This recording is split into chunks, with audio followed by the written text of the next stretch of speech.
ପୂର୍ବ ଉପକୂଳ ଶ୍ରମିକ ସଂଘ ପକ୍ଷରୁ ଏଏମ୍ଏନ୍ଏସ୍ କମ୍ପାନୀର ମନମାନି ବିରୋଧରେ ବିଭିନ୍ନ ଦାବି ନେଇ ଆର୍ସେଲର ମିତ୍ତଲ ନିପ୍ପନ ଷ୍ଟିଲ୍ କାରଖାନାର ମୁଖ୍ୟ ଫାଟକ ସମ୍ମୁଖରେ ଶ୍ରମିକଙ୍କ ବିକ୍ଷୋଭ ଓ ପ୍ରତିବାଦ 10 ଦିନରେ ପହଞ୍ଚିଲା। ମୁଖ୍ୟତଃ ଶ୍ରମିକଙ୍କ ଦରମା ବୃଦ୍ଧି, ବେଆଇନ ଛଟେଇ, ୟୁପିଏଫ୍, ଇଏସ୍ଆଇ, ଡଷ୍ଟ ଆଲାଉନ୍ସ ଓ ଗେଟ୍ପାସ୍ ଏଭଳି ବିଭିନ୍ନ ଦାବି ନେଇ କମ୍ପାନୀକୁ ବାରମ୍ବାର ଅବଗତ କରାଇଥିଲେ ମଧ୍ୟ କମ୍ପାନୀ କର୍ତ୍ତୃପକ୍ଷ କୌଣସି କର୍ଣ୍ଣପାତ କରୁନାହାନ୍ତି।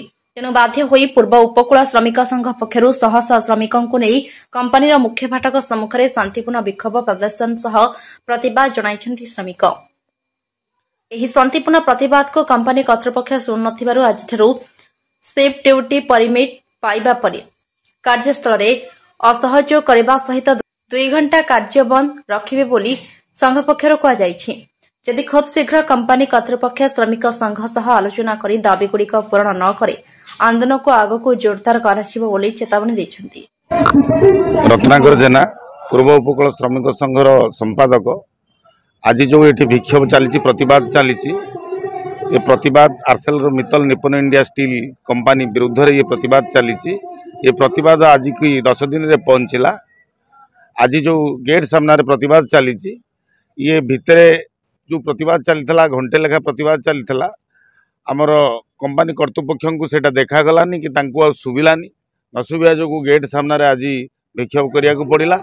आज ठारू प्लांट भितर 2 घंटा धरिक परमिट पायार 2 घंटा आमर कार्य बंद आंदोलन चालू रहिबो। एको जदि देखिपारे कंपनी कर्तृपक्ष शुभनी ये आंदोलन को तीव्रतर करा एवं ये आंदोलन को उग्र रूप दिज्व से कंपनी कर्तृपक्ष दायी रहिबे। आज जो कंपनी कर्तृपक्ष ये श्रमिक शोषण नीति अवलंबन करिसंती, ये जो श्रमिक न्याय्य अधिकार को दवापाई कि जो पछघुंचा दौरान समय आसव निश्चय दबा पड़ो। आ से जो श्रमिक मारण नीति करिसंती, विभिन्न श्रमिक मान को बसई दौरान जुलुम करुचंती, नाली आखि देखौचंती, ढेगा ढेगा आखि देखौचंती। ये आखि देखिया बंद करंतु, श्रमिकर हक दवापाई निजको प्रस्तुत करंतु एवं श्रमिक को तार हक दियंतु।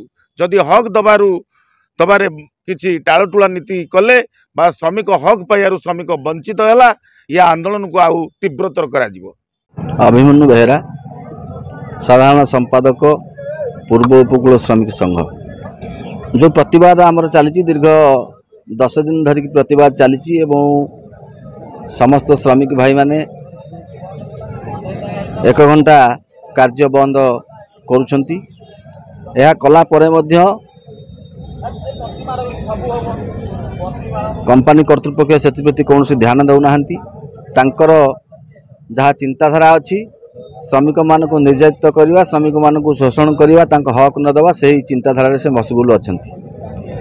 तेणु आमे आज ये जो पद्धति आमर थिला, ये पद्धति को आम परिवर्तन करिचु। वर्तमान यूनियन जनरल बॉडी मीटिंग रे पास होईची। आज ठारू 2 घंटा कार्य बंद रहिबो। आमे श्रृंखलित भाव में करुचु, गणतांत्रिक पद्धति रे मध्य आमे आगे चलीचु। जदि कंपनी कर्तृपक्ष श्रमिक मानकर थिबा दाबी जथा से फेयर वेजेस दबा, डस्ट अलाउंस दबा, नाइट अलाउंस दबा,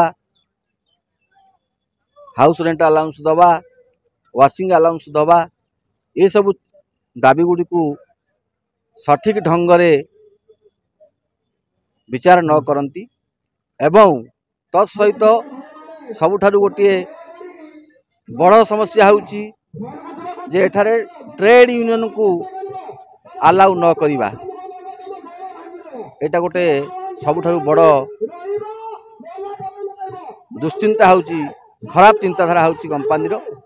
भारत सरकार नीति रही जोटी शिल्प हम से ट्रेड यूनियन एक्ट रही।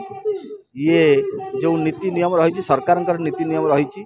ये जो कंपनी एठारे निजर नीति नियम एठारे आरंभ करने जाउछंती, एटा केबे चलिबो नाही। ए चिंताधारा से निवृत्त रहिया दरकार एवं ट्रेड यूनियन एक्ट 1926 अनुसार ट्रेड यूनियन रजिस्ट्रेशन होईची एवं एठी यूनियन रहिबो। यह संविधान नियम। या कंपनी कर्तृपक्ष भावुं भारतर संविधान को बोधे से कंपनी कर्तृपक्ष परिवर्तन करदेवे।